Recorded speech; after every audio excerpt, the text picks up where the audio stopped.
Hello সবাইকে, অনেক দিন পর আমার একটা ব্রাইডের ভিডিও তোমাদের সাথে শেয়ার করার জন্য আমি চলে এসেছি। তো দিনটা ছিল 12ই ফেব্রুয়ারি। যথারীতি আমি আমার টাইম অনুযায়ী ব্রাইডের বাড়িতে চলে যাই, ব্রাইডের লোকেশনে। তো সেখানে গিয়ে দেখতে পাই ব্রাইড কি বলতে পারো, একটা বিয়ে বাড়িতে কোনো লোকেরও পাত্তা নেই, শুধু আমি আমার অ্যাসিস্ট্যান্ট দুজনেই বসে আছি। তো যথারীতি অনেক কিছু বলার পর একটা ঘরের ব্যবস্থা করে সেখানে জিনিসপত্র বার করে আমি সেখানে বসে থাকি। অনেকক্ষণ বসে থাকার পর এই যে আমার ব্রাইডের আগমন হয়েছে। তো চলো শোনো ওর কথা একটু।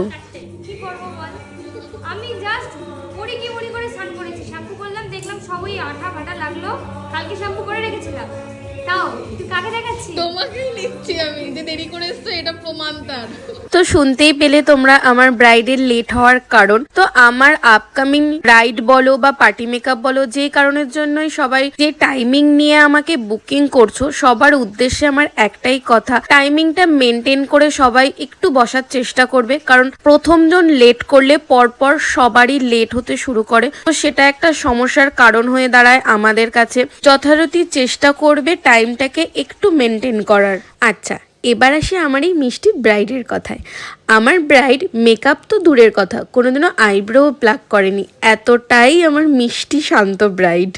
তো যথারীতি ব্রাইড প্রচণ্ডই ভয়ে ছিল যে ওকে মেকআপ করার পর ফাইনাল লুকে কীরকম দেখতে লাগবে। তো তোমরা একটু কমেন্ট করে বলো তো ব্রাইডকে কীরকম লাগছে দেখতে। আফটার অ্যান্ড বিফোর লুকটা ওকে কতটা আমি মিষ্টি করে তুলতে পেরেছি, ঝটপট কমেন্ট করে জানিও কিন্তু আমাকে।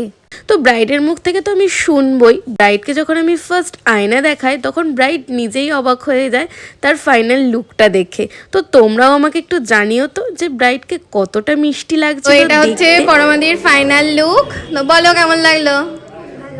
ভালো লেগেছে? একদম যেমন চেয়েছে তেমন হয়েছে তো, মনের মতন? আচ্ছা ঠিক আছে। তো তোমরা ব্রাইডের রিভিউ তো শুনতেই পেলে যে ব্রাইডের খুবই পছন্দ হয়েছে তার এই লুকটা। সে কিন্তু এই লুকটা পুরোটাই আমার উপরে ছেড়ে দিয়েছিল যে আমি ওকে যেরকম ভাবে রেডি করাবো ও সেরকম ভাবেই রেডি হবে। তো যথারীতি ব্রাইডকে কমপ্লিট করার পর আমার সেখানে আরও দুটো পার্টি মেকআপ ছিল। ইভেন এগুলো কমপ্লিট করার পর আমার নিজের স্টুডিওতেও আমার আরেকটা পার্টি মেকআপ ছিল। তারপর আমি নিজে রেডি হয়ে আমার এই বিয়ে বাড়িতেই আবার ইনভিটেশন ছিল। তো যথারীতি সব কাজ কমপ্লিট করে আমি নিজেও রেডি হয়ে আমি বিয়ে বাড়ি চলে আসি। বউকে কেমন লাগছে? খুব সুন্দর লাগছে। থ্যাংক ইউ এত সুন্দর করে সাজানোর জন্য। আচ্ছা আর কিছু একটু রেফার করে দাও। ভালো করে কেউ যদি সাজতে চায় আমি অবশ্যই অরিজিনাল ক্যামেরায় তাকিয়ে তো এভাবেই কাটে সারাটা দিন। তো কেমন লাগলো অবশ্যই জানিও। আবার দেখা হবে নেক্সট অন্য কোনো ব্রাইডের ভিডিওতে। টাটা।